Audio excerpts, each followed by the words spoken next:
សូមអរគុណដល់បងអតិថិជនទាំងអស់គ្នាដែលបានជួយទិញតង់ខ្មៅ UV ពីខាងប្អូននៅថ្ងៃទី2 ខែ 1 ឆ្នាំ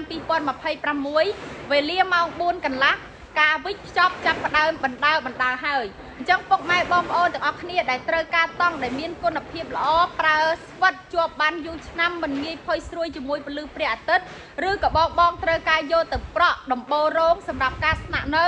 ឬបងយកទៅក្របឡានដើម្បីដឹកអវ៉ាន់បងប្អូនទាំងអស់គ្នាអាចប្រើប្រាស់ជាមួយតង់ខ្មៅ UV នេះបានដោយសារប្រភេទតង់ខ្មៅ UV នេះគឺមានសារធាតុ UV ខ្ពស់បំផុតដែលរោងចក្រដាក់លេងកើតទៀតហើយចាអញ្ចឹងបងដែលត្រូវការគឺអាចធ្វើការកម្មង់ពីខាងប្អូនបានធានាថាកម្រិត UV ខ្ពស់ផុតលេខចាដែលគេហៅថា HDPE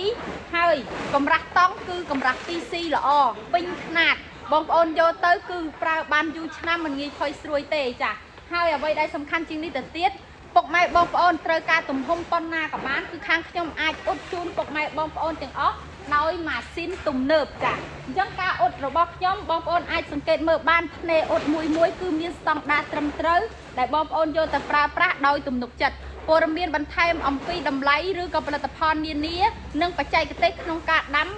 ព្រមទាំងក្រានពុកម៉ែបងប្អូនទាំងអស់គ្នាអាចសាកសួរមកកាន់អ្នកលក់បានសូមអរគុណសូមគោរពលា